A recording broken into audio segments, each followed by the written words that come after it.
I think you're right. If I have to concede that police force, as he's saying, police force, military, roads is socialism, the same as healthcare, education, and I'm assuming that's why you're referring to Denmark and Sweden. They're not socialist economies, but they have more of a social safety net. That's kind of what you're talking about, right? Yeah, they're social democracies. They're market economies with higher emphasis on a social safety net. That's how they describe That's it. what a social democracy is. So okay, we agree on the term. Let's go with social democracy. I just want to make sure we don't get confused like democratic socialism as though that changes anything. So let's go back to Sweden, Denmark, Norway as examples. You pointed to them as successful examples of socialism. It was interesting to me that you said, I know you'd want to point to the USSR or Venezuela or these places, but really we should look to these Scandinavian countries. Sure. Why? Because they provide a good quality of life for their citizens. You don't have this gigantic gap between the working class and the upper class. There is a commitment of the state to the well-being of their citizens, and I think that's a wonderful thing. Okay. So first off, I agree with you that first off, the overall well-being of citizens is a tremendous thing. I think we would all want, I think everyone here wants a better society, wants a better America. I don't think that you want a worse America. No. I hope that you don't believe I want a worse America, despite the fact that you implied I might be autistic. So maybe I don't know what's best for America. You know, autistic and such. Keep your hate speech off this campus. But your reasoning there, and correct me if I'm wrong, you said there isn't the same kind of gap, the inequality gap. That was I want to get, because you speak in, like I said, in longer paragraphs. Sure. Seems the fundamental premise there was Denmark, Norway, Sweden, they're examples because they're successful. They have a higher quality of living, and the main justification used was there's less of an inequality gap. Am I correct? I don't want to misrepresent you. Yes. Okay. So your problem is with inequality. It's one of several problems. I think another problem when that was your first issue. Let's go point by point. Okay. Fair enough. Inequality. What's immoral about inequality? Because there's this idea that you're going to have this society and everybody has social obligations.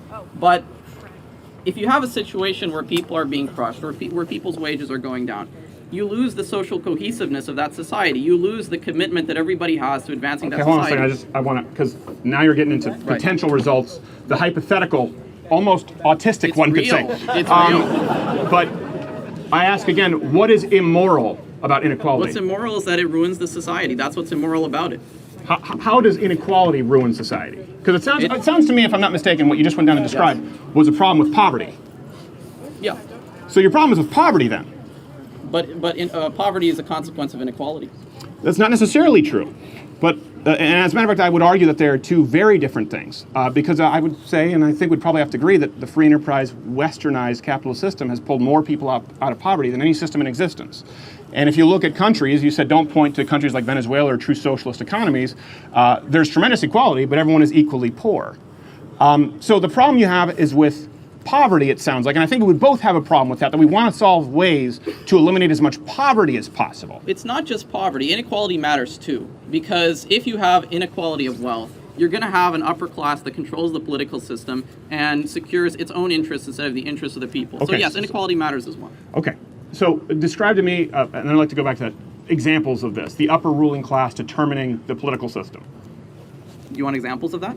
I would like some examples of that. Sure. Because I believe, so for example, let's say, you mentioned that inequality hurts people. I would argue no, and I think that's because, again, this is more of a leftist view. I know you said you're not really liberal, but I can tell you by your worldview on economics that you do lean more left because you're seeing it as a zero-sum game. Wealthy people can't get wealthy off of the backs of poor people if they make them more poor. That's kind of, if we're going to talk about motives and attributing motives, that you've done a couple of times here, if I believe if I want everyone to be wealthy, I would necessarily, if I need a system of government that would want people to be wealthy, would require people to be wealthy. For someone who would want to control a system of government like in socialist economies, who would want to consistently talk or gain the votes of the poor, they could only be elected if people are poor. Bernie Sanders is not going to be elected by a rich country. We're not trying to make everybody rich. That's not possible. We're trying to create a fair distribution of wealth. But I want to get back to your earlier question about how are the wealthy controlling the political system. So an example of that. I don't believe that inequality necessarily hurts someone. I don't believe it's a zero-sum game. For example, Tim Cook, and I don't like Tim Cook, by the way. I know Apple people, Android, they're going to start yelling. Tim Cook creating a better iPhone, even though the iPhone 10 kind of sucks. Yeah. Thank you. That's where we get the fashion. That doesn't hurt me. Him making billions of dollars, that doesn't hurt me. Poverty, bread lines, $160 for a dozen eggs. That hurts me. I have a problem with poverty. I don't care if someone else has more than me, so long as I have a system where I'm able to do okay. Do you understand that it's the upper class and the capitalists that want mass immigration and want illegal immigration because it's in their economic self-interest? If you're a Republican and you're with the capitalists, you're going against your own interests. The capitalists are not conservative. They're not. Well, hold on a second. We're talking about capitalists, conservative, Republican here. So you're saying that capitalism, we're talking about the ism now, socialism versus capitalism. Yeah. I don't care what Paul Ryan does in his own time. I don't care what his front page news press is doing P90X and what he thinks about immigration. I couldn't care less. So what do you I don't care believe about? I don't believe. It seems that you would agree in securing the borders. I That you would agree in stricter immigration laws. I would, and it's not. You're not going to get it if you shill for the capitalists. Well, they're against you. Define shill.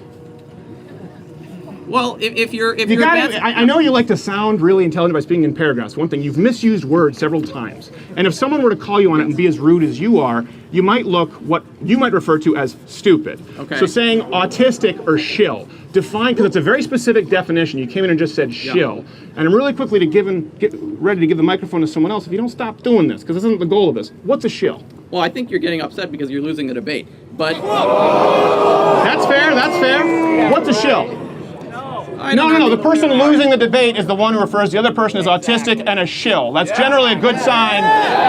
So what's a shill? I don't have the exact definition, but just essentially someone who's, I guess, pushing or advancing somebody else's interests, I suppose. For profit. Fair enough. But a lot of these conservatives who... Well, you're not talking to these conservatives, you're talking to me. This isn't a performance, Paul, here. That's why we're doing this out here. This is a conversation. You're talking to me. I just said that I'm against illegal immigration. It's okay. You can look me in the eyes. I'm not mad at you. I just think it's rude. It's okay. Don't worry. I mean, we're okay. I'm used to people being rude to me. I'm sure you're probably aware of this to one degree or another. Let's move back to, again, Norway, Sweden. We didn't really kind of go to that. You've talked about them as successful examples. Now, we refer to them, and I would agree. I would agree that if we're going to take a model and say they've created a social safety net that functions better than many other countries, for example, socialized healthcare and education. Yeah, what's wrong with that? Good. Well, so you would support school vouchers? I think, in general, vouchers, I think, have a problem because they do lead to the incentivization of private schools. But okay. Any way that the government I just say because that's what Sweden does. Yes. So you would support more of a flat tax and increasing taxes on the middle class and the lower class? I want a progressive tax. Okay, well, that's not what happens in Denmark. They should change it. Okay, so you would want a lower corporate tax rate? Not necessarily. Okay, so here's the one thing. We point to, and I appreciate you taking, what was your name again? Yusuf. Yusuf. I appreciate Yusuf taking the time. Everyone give a hand to Yusuf. Appreciate it very much. We'll grab someone else here. Thank you, Yusuf. Watch Louder with Crowder live, Monday through Thursday, 10 a.m. Eastern.